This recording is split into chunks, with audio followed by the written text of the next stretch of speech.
Hello అండి, బాగున్నారా? ఈరోజు పాలకూర పకోడీ నా స్టైల్లో ఎలా చేసుకోవాలో సింపుల్గా టేస్టీగా చూపించేస్తాను. ఇప్పుడు నేను ఒక 2 బంచెస్ ఆఫ్ పాలకూరని తీసుకుని దాన్ని మరీ సన్నగా కాకుండా నార్మల్గా ఒక్కొక్క ఆకుని ఒక 4 పీసెస్ లేదంటే 3 పీసెస్ అయ్యేటట్టుగా కట్ చేసుకున్నాను.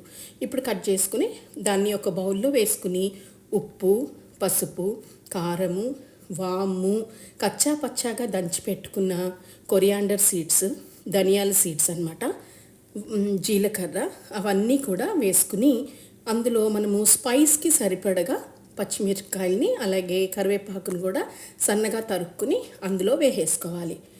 వేసుకుని దాన్ని బాగా కలిపేసుకోవాలి. అలా కలుపుకోవడం వల్ల ఆ మసాలా అంతా పాలకూరకు అంటుకుని మనకి ఎంతైతే వాటర్ అందులోంచి రావాలో అదంతా బయటకు వచ్చేస్తుంది అనమాట.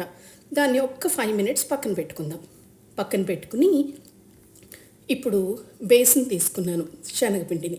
సో శనగపిండిని ఎంత కావాలో ఆ పాలకూరకి అంతేనే శనగపిండి అందులో వేసుకుని దాన్ని చక్కగా కింద నుంచి పైకి కలుపుకోవాలి. అలా కలుపుకోవడం వల్ల ప్రతి ఆకుకి ఆ శనగపిండి చక్కగా కోట్ అవుతుంది. సో మనం కొంచెం శనగపిండి అది ఇంకా పౌడర్గా కనిపిస్తుంది అని అనుకుంటే మనం కొద్దిగా అందులో వాటర్ పోసుకుని దాన్ని చక్కగా కలిపేసుకుందాం. ఎంతగా కలుపుకోవాలంటే అది ఆయిల్లో ఇలా వేసిన వెంటనే మనకి ఆ క్రిస్పీనెస్ ఆటోమేటిక్గానే మనకు తెలిసిపోతుంది, ఇది క్రిస్పీగా వస్తుంది అనేసి. సో అంత చక్కగా ప్రతి ఒక్క ఆకుని ఇలా నలుపుతూ శనగపిండితోటి కలుపుకోవాలి.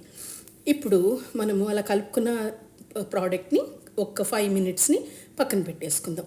ఇప్పుడు ఒక బాండీ స్టవ్ మీద పెట్టుకుని అందులో నూనె పోసుకుని మనము తడి చేత్తోటి కొంచెం పిండిని తీసుకుని మనం బజ్జీలాగా వేసుకోవాలన్నమాట. అలా వేసుకుని దాన్ని ఒక్క 2 మినిట్స్ అసలు కదపకుండా అలాగే ఉంచేసుకుందాం. ఆ 2 మినిట్స్ తర్వాత దాన్ని ఏవైతే బుడగలన్నీ తగ్గుతాయో దాని తర్వాత మనం గట్టితోటి ఫ్లిప్ చేసుకోవాలి. అలా ఫ్లిప్ చేసుకుని గట్టితోటి దాన్ని స్లోగా రొటేట్ చేసుకోవాలన్నమాట. అలా రొటేట్ చేసుకోవడం వల్ల అదంతా పకోడీలు కూడా చక్కగా ఏగుతాయి and at the same time క్రిస్పీగా అవుతాయి అన్నమాట.